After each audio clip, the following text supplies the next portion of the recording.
Hey there, it's Olivia-Savannah here from Olivia's Catastrophe, and today I'm here to give you a video where I tier rank all of Shakespeare's plays. So if you don't know, I have recently finished the collected works of Shakespeare, and to celebrate I thought it'd be fun to talk about all of his plays and kind of rank them against each other. I am only focusing on his plays instead of all of his works because while he does have a few of those other ones, I felt like people are mostly knowing Shakespeare for his plays, and that's what we'd focus on here today. And there are 37 of his plays anyways, so I think we've got a lot of ground to cover. How this is going to work is that I'm going to give a one-sentence synopsis for each of his plays and then rank them against the rankings. These one-sentence synopses were pretty hard to come up with, so they might not cover everything in the play. They're just short, simple, to the point, so that you kind of get a picture of what the play is like. I'll talk about the play and then I'll rank it against this ranking system, so you'll see me looking at my computer screen a lot. The first one I've got here is The Best of the Best. This is a brilliant play. I loved it. I would reread it all the time if I possibly could. These are essentially going to be my favourite Shakespeare plays. Moving on, we're going to have Brilliant, and these are just plays that I really enjoyed. I think they're very good and I would also reread. Then we're moving down into Good Okay, and then after that Meh Okay. Those are the plays that I thought were just okay, but some of them are good and I might reread them, and the others were just like not really interested in rereading them because they were just meh. And then last but not least, we have Rotten Orange. I love the insult rotten orange. You rotten orange. Shakespeare says that in one of his plays. I thought it was fantastic. And I'm going to put there the plays that I really didn't like. If you're thinking that this is a rating system of 5, 4, 3, 2, 1 stars, you'd be wrong. I didn't rate a single Shakespeare play 1 star. So I guess if you do want to put it into ratings, because that's how some people prefer to see things, 5 stars would be the best of the best, 4 stars for Brilliant, 3 stars, 3.5 stars for Good Okay, 3 stars for Meh Okay, and then Rotten Orange would probably be about 2 stars. That's not a hard and fast rating rule, but if you want to see it in stars, that's how you could look at it. But without further ado, let's get into the 37 plays because we are going to be very busy. So the first play I have here for you is Othello, and Othello is a play about a man who is deceived into thinking his wife is cheating, and it's also got a lot to do with race because Othello is black and kind of the people who are deceiving him, or person, let's say, is a white person, and his race kind of falls into play here. I really loved Othello. I thought it was absolutely brilliant. I think it does a good job with its theme of race and the discussions it does there. I really like how one of the female characters has very much a say in the play and gets a lot of, you know, the women seem to have the most sense in the play, and I really liked that. I also thought the villain was entirely devious and I loved it. It was a tragedy. You're going to start to see a theme here. I tend to really enjoy Shakespeare's tragedies, so without further ado, we're just going to put that right into, oh, not brilliant, into the best of the best. Next up we have A Midsummer Night's Dream, and this one is about people who are all in love with the wrong person, and magical mayhem also ensues when it comes to sorting out the romantic drama. The course of true love never did run smooth. That is a quote from the play, and it's quite a mantra that summarizes the play quite well. I loved A Midsummer Night's Dream. I've read that 3 times at the very least, probably more. I just find it to be so much fun. The romantic drama is confusing and chaotic, and you can even read a bit of a sinister ending to the ending, and I like that there's a touch of darkness there, so we're going to have to put it in the best of the best. Then we come to Pericles, which is a play about a man who goes on a quest to win this competition. However, the competition is basically a trap, and on his way back he gets shipwrecked and loses a lot of the things that matter to him. I thought this was a pretty good play. It's a bit random and it's got lots of highs and lots of lows. It kind of dodges between the two quite a bit, and I really enjoyed it. I don't know if I'd put it in brilliant or good okay, but I do think I would reread it for sure. I think I'm gonna put it in good okay for now. I don't think it's brilliant level, but it's still very good. The next play that we've got here is Henry VIII. So Henry VIII is about when the king gives one of his politicians too much power and he needs to do some steps back to undo it. Throughout doing that, lots of other things happen with his wives. We all know how Henry VIII is with his wives. In fact, when I was talking about this book in a recent wrap-up, Shakespeare's book tried to attack me because I was hating on it so much, because I find it to just be pure propaganda, and if you want to read it in a slightly comedic lens, I bet you could, but I just found it to be full of too much propaganda. Henry VIII was not a good person, and the fact that the play tried to pull it off like he was just didn't really work for me. Rotten Orange, for sure. Then we have Troilus and Cressida. I don't know what I'm going to do with this play. So this play is about a romance that happens in the middle of the Trojan War. I think that's the best way that I can summarize it. So you get a lot of war, but you also get these characters who fall in love. Now, when I read this play, I absolutely hated it. I didn't like it. I wasn't getting it. Well, I was getting it, but I wasn't feeling any which way. I just wasn't invested. However, I then watched an adaptation that was done in 2018. I think it was in Stratford-upon-Avon, and it is a brilliant adaptation. It kind of modernizes the play a little bit in terms of costumes and settings, but I was really feeling the play then. I could understand the comedic aspects to it. I fell in love with, I think his name was Hector. I thought he was a brilliant character. So when it comes to the merits of the play itself, I'm going to put it in rotten orange, but combined with the adaptation, I'm going to put it in meh okay. And I think with Shakespeare it's very hard to separate just the text from watching adaptations. I haven't watched adaptations for all 37 of the plays, and I probably should do that. But you'll see how sometimes, you know, the adaptations kind of feed in to what I think of the play. So for the next one, we're going to talk about As You Like It, and As You Like It is about Rosalind, who goes into the forest to find her love, and while she goes into the forest to find her love, a lot of romantic drama ensues. I'm going to end a lot of these descriptions with romantic drama ensues because I don't want to give away too much. I think it's quite funny how a lot of the romantic drama often happens in forests when it comes to Shakespeare. I thought As You Like It was a good, okay play. It wasn't one of my favourites, and, you know, I don't know if I would ever reread it really. I want to watch an adaptation because maybe I'll enjoy it more, but I'm going to put it in meh okay. Then we have Twelfth Night. Twelfth Night is a play about Viola and her brother. They end up shipwrecked on this land, and in order to survive, they decide to disguise themselves. Well, the brother doesn't, but Viola decides to disguise herself as a boy. But they come into contact with different people, and lots of romantic drama ensues. This play is well known for having some queer undertones, especially when it comes to disguising and people falling in love despite being of the same gender.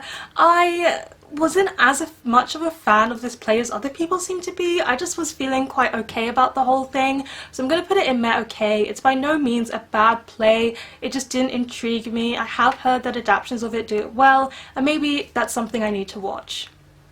Then we have Richard II. So Richard II is a king who realizes that he's ruling very badly and that people are hungry for his throne, and he does a whole load of nothing to fix the problem. I think you can tell from that synopsis that I've made that I really didn't like this play. I actually would say this is the most boring play that Shakespeare has. Even though he's got plays that I don't like, they're by no means boring. Things are still happening. But Richard II, that play was dry. Then we've got Hamlet. Hamlet is the best of the best. I think Hamlet might be one of my favourite plays. It's about this prince who is visited by the ghost of his father, who says that the current king actually murdered him, and Hamlet, can you please get revenge for my murder? But Hamlet's kind of dithering about and wondering, should he do this, should he not? I think it's arguably some of Shakespeare's best writing. Hamlet is a drama queen and we love him for it. He's also got a brilliant best friend. I think his name is Horatio. Love Horatio so much. He's so loyal, and I just love all of the wordplay that Shakespeare has in this, and I do love the David Tennant adaptation of Hamlet so much. I think David Tennant does a very good job of playing Hamlet. I just really love that play. Then we have Measure for Measure. Now, Measure for Measure is a play about the corruption in the law, and it has to do with Isabel. Isabel is someone who's trying to free her brother from prison, but it's harder to do that when it's corrupt and you're a lady. I did think this was a very good play. It's quite dense. You gotta pay a lot of attention for reading it, but I really liked what it did. I don't know if I should put it in brilliant or good okay. I think I'm gonna put it in good okay. But it was really good. That brilliant shelf is looking very empty. Next up, we've got The Merchant of Venice. So The Merchant of Venice is about this man who borrows a loan from a Jewish person who has quite a bit of money to loan. However, he cannot afford to pay back his loan, so he tries to use some trickery of the words that they agreed on to escape from the fact that he needs to pay back this loan. So it's got quite a bit of, you know, anti-Jewish themes in this one. The way that the Jewish character is treated is absolutely awful, but I see that more as commentary about how the other people take advantage of this character rather than promoting, like, it's a good idea to take advantage of that character. So this was one of the plays that I read back in secondary school, and I really enjoyed it when I read it. I think it's got a beautiful passage that I had to memorize, and it was about like mercy is not strained, it droppeth from the heavens, or something like that. Don't ask me to quote it. I had to memorize it years and years ago, but I thought it was a brilliant play, to be honest, and I think it did a lot of commentary, and you could really look deep into that one, and I really enjoyed it. So Henry VI Part 1 is about when King Henry VI is just newly made a king. He's kind of a baby king. He doesn't really know what he's doing, and all of the politicians are vying for his power and kind of trying to dictate what he does with his actions, and basically he's a puppet king for all of these other politicians. And at the same time, lots of stuff is going on in France with Joan of Arc fighting back. I really enjoy this play, and I did not expect to enjoy it so much, but I thought it was absolutely brilliant, and I think it did a very good job of showing how he was just too naive and young to be king, so therefore everyone was taking advantage of him. And I also really liked Talbot. I loved his character as both a warrior, a patriotic man, and also a father. You get to see all of those elements to his being, and I thought it was very complex and well done, and it was nice seeing Joan of Arc win some battles and slay some men despite being a woman. So it's going straight into the brilliant category. Then we've got Timon of Athens, and this is about a man who is very rich, and he wants to share the wealth with all those people around him. He's essentially Ganzi from the Raven Cycle. He doesn't want to hoard his riches, he wants to use it to help people. However, he doesn't have good friends. He's surrounded by snakes who try and take advantage of him. I thought this was a good, okay play. It was a good satirical play that has a lot of commentary on human kindness and human greed, but it wasn't one that was a personal favourite. Next up, we have King Lear. I love this play. So King Lear is about a king who wants to test the loyalty and love that his daughters have for him, but he's not entirely happy with the answers that he gets, and he puts a lot of trust and stock in the wrong people. This is one of my all-time favourite Shakespeare plays. I have read it 3 to 4 times. I have studied it in secondary school and university, and then read it for fun twice, and it was brilliant each and every single time. I think it does a good job of showing how you can really easily put your trust in the wrong people, how you need to be less pompous and, you know, full of yourself. It was just so good. I think it's got very good characters, and of course we've got a lot of characters who are cursing out other characters. We love reading Shakespeare's insults here. Henry IV Part 1, and this one is about King Henry IV, who's newly elected, and all the people that have helped elect him suddenly decide that they don't want him to be king anymore. So while he's dealing with the unrest around the politicians trying to overthrow him, his son is kind of wayward, drinking, partying, and not kind of being the prince that his father wants him to be. So he's feeling a bit of a dislike for his son and wants to know where his son's loyalties lie. I'm realizing that these one-sentence synopses are not one sentence, but we're just gonna roll with it.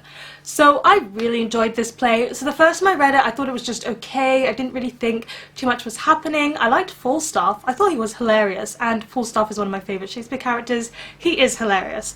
But it was only when I watched an adaptation that was done by the RSC, I believe, I fell in love with this play. I thought they did a very good job of bringing it to life. I know there's a version with Tom Hiddleston, but I don't really like that version that much compared to the stage version. I thought they did a great job of showing the humour of Falstaff and portraying him, but also the friendship that Hal has, and also how he's both, you know, having fun while he can, but he does know his loyalties.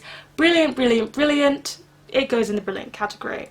Richard III was a play that took me by surprise. Richard III is not king, but he wants to be king, and he will stop at nothing to become king. Richard III is practically a villain of the play, and he does such evil things, and he's just so out there to get the crown. I loved it. I love a good villain, and I thought this play was brilliant. Next up, we've got the play Cymbeline, and Cymbeline has 2 lost sons and 1 daughter, and she wants the daughter to marry someone, but the daughter is in love with somebody else. This one is quite comparable to A Midsummer Night's Dream. I think there's lots of people loving the wrong people, and a big come together at the end where everything kind of gets discussed and unpicked. I had a lot of fun with this one. I don't have much to say, but I would put it in the brilliant category just because it was so enjoyable. Up next, we've got the very famous Macbeth, and this is a play about Macbeth who goes to visit some witches, and the witches say that he can become king, and then Macbeth decides that he's going to do whatever it takes to become king. When I read this play, I actually was a bit disappointed. I thought it was okay, and I think that's because there was so much hype around it. I was also surprised by how short it was. I was expecting it to be Hamlet length, and it's not. However, since then, I've really grown on this play. This play has grown on me, especially because I wrote my Shakespeare second year exam on it, and when I was unpicking it, I was like, wow, this is actually brilliant. So now it goes in the brilliant category, but I should probably fully reread it instead of partially rereading it. Up next, we've got Romeo and Juliet. It's about these two kids in rival families who end up falling in love, and drama ensues because they're from rival families. I feel very complex about Romeo and Juliet. I don't actually think it's one of Shakespeare's best plays.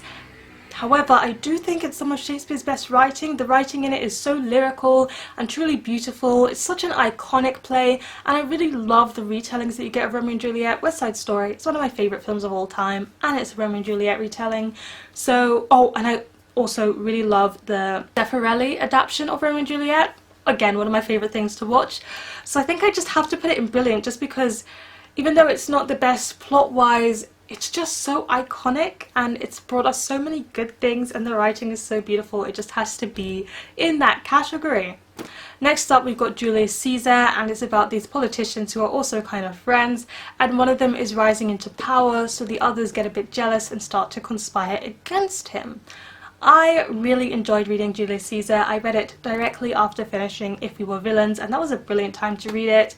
I also think it did a very good job of showing the backstabbing that politics can include, the ruthlessness, and also how there can be loyalty in there as well. Like, the loyalty and the betrayal are very well contrasted against each other. It's got a very famous line in it that we all know and adore, and Mark Antony is there. Mark Antony is a character that appears in a different play, which I'll talk about later, but I really liked his character in that play, and I really liked his character in this one again. Brilliant, brilliant, brilliant. Up next, we have Much Ado About Nothing. So it's very hard to summarise this play because it's a comedy, but let's say there's lots of bickering, a lot of love drama, and a bit of an enemies to lovers romance. I feel like this play doesn't go too deep. You don't have to read it too deeply, but it is a lot of fun. So I'm just going to put it in the brilliant category. We can really see that brilliant is starting to load up here.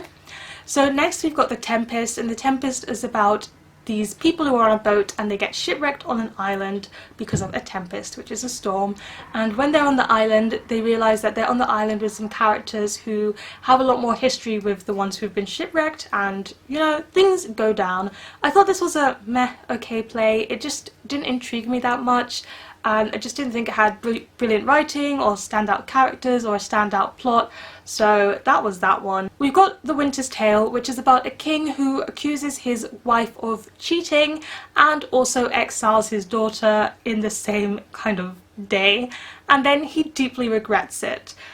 It's also very, very random. You'll probably know this play from its favourite stage direction, Exit, Pursued by a Bear. It's so random, lots of random things are happening, but it's actually really, really entertaining, and I really enjoyed it. I'm going to put it in brilliant category, which had to grow because it's just too brilliant. You're going to see me like scrolling up and down to get to the actual books now, but I thought it was a brilliant play, and it just was so much fun. I saw a ballet of it and the ballet was brilliant as well, so really recommend that. Up next we've got Henry IV Part 2. This is basically a continuation of Part 1, however now Prince Hal is king and Falstaff is kind of mocking him despite them having been friends previously. I thought this play was a bit meh okay, even though it's got Falstaff in it and Falstaff is funny and still very, very entertaining. I struggled with it because it was kind of a rehashing of the first play and they could have been melded into one and just been longer, I think, so that was a bit of a disappointment that Shakespeare didn't think to do that. Come on, Shakespeare. Next up we've got Coriolanus, and Coriolanus is a warrior who just wants to fight and serve his city that way, but he gets recognition from politicians and they want him to be a politician even though he doesn't really want to be one, but when he's forced to do so, everything starts to go wrong. I really love Coriolanus. I feel like you can either hate him as a character because you think he's too like above everybody else, who's very pompous and stuff, or you can read him as a sympathetic character who has to do things that he doesn't want to do and then faces consequences for having to do the things that he didn't want to do. And I see it as the latter. I thought it was a brilliant play, a good play about how politics can be very manipulative space, and yeah, it was just really, really good. Then we've got Antony and Cleopatra. Antony and Cleopatra is about those two characters. Mark Antony is back again, and they're in love. They just want to stay in love, live in the happiness of paradise, you know, be romantic and have fun with themselves. But politics and war keep calling their name, it keeps separating them, and duty is demanding their attention.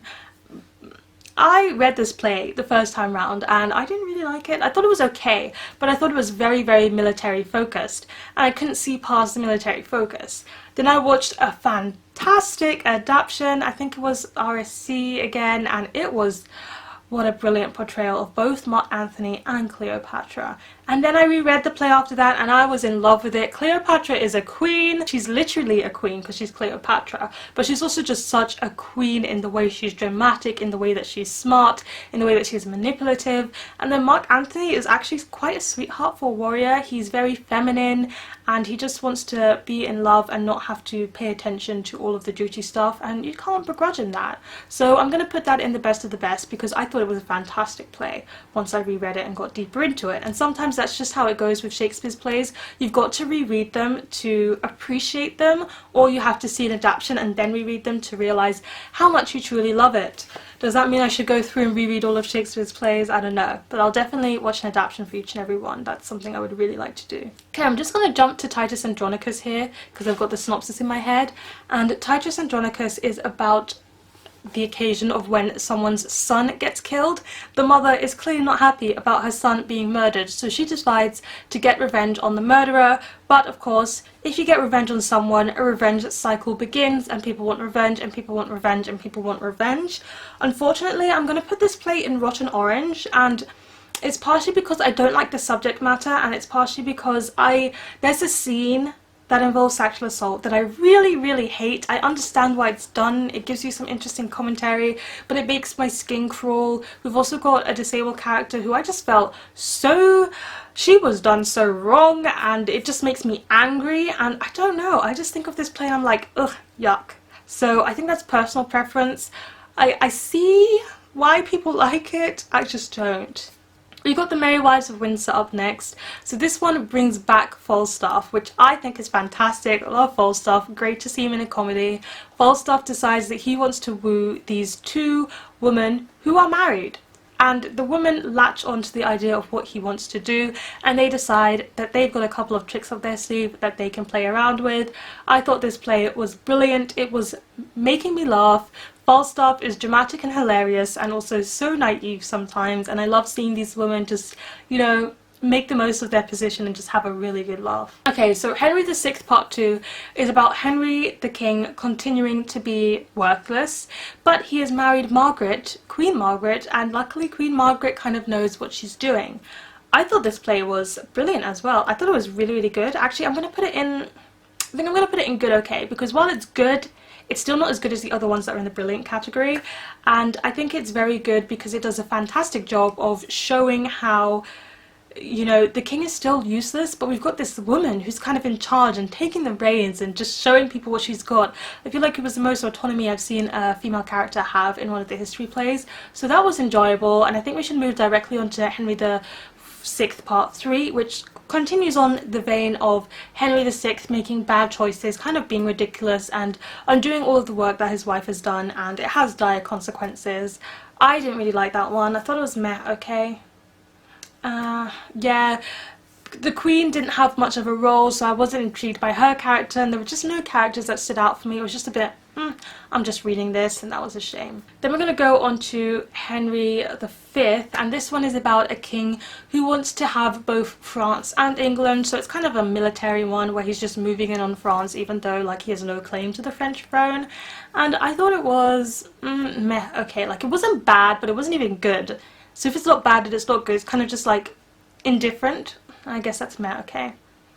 Moving on to the Comedy of Errors. I thought this was a brilliantly fun play and I cannot wait to watch an adaptation because I think it's going to be even better in adaptation. It's about these two sets of twins. So you've got twin brothers and then you've got twin brothers who serve the twin brothers, and they're long lost, so both sets of twins have been separated for a very long time, but they happen to end up in the same town and drama ensues from that fact. I thought it was entertaining, I thought it was very funny.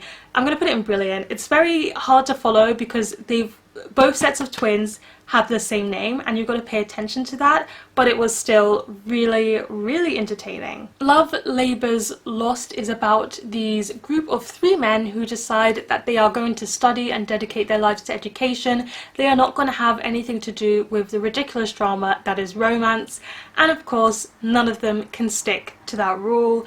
I thought it was meh okay. I didn't think it was a bad play by any means, but because the theme is education in this play, they've got this huge side plot which is just written in this most like, I feel like the best way to talk about this is dark academia that's annoying. So you've got this side plot where there's these characters who are studying, who are educational, and they're just talking in the most, you know, overly done educative language that they possibly can, and it's just ridiculous and annoying to read. So it kind of bothered me quite a bit, that side storyline, too much that I didn't enjoy the play so much.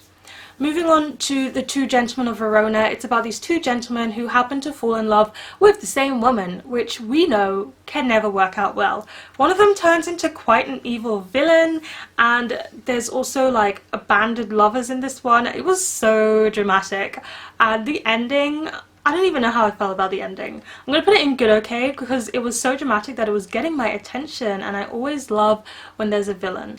After that, we've got King John. King John is a play about war, essentially. It's just very military focused. I'm going to put it in meh okay. It didn't grab my attention simply because of the fact that it was just so military. There were no standout characters whatsoever. We're down to our last two, so bear with me. We've got The Taming of the Shrew, which is a play about Kate. Kate is this woman that nobody likes, and nobody's allowed to marry her lovely sister until she gets married, and a man decides he's going to try and tame her for love. This directly goes into Rotten Orange. I can understand why you can study this one in different ways and talk about gender and talk about oppression of women and things like that. I hated it. I hated seeing the woman get tamed. I hated the whole ending situation. Yes, 10 Things I Hate About You is infinitely better than the play. And then last but not least, yes, last but not least, we have All's Well That Ends Well. In All's Well That Ends Well, a woman decides that she can choose whoever she wants to get married with because she's helped the king out, and she chooses Bertram, but Bertram really does not want to be married to her, so it's kind of a forced marriage, and she decides to kind of make him love her, but that involves trickery. You put this in meh okay. Like, I don't really like the methods that are used to make the romance happen. I feel like it's not a happy ending. I feel like it's trying to be a happy ending, but it's actually very, very, very sinister and dark and very unsettling. And there you have it. Those are my rankings for all of Shakespeare's plays. I very much recommend the best of the best. We've got 5 plays here. I am actually not surprised that of the 5 of them, I guess 4 of them could be considered tragedies.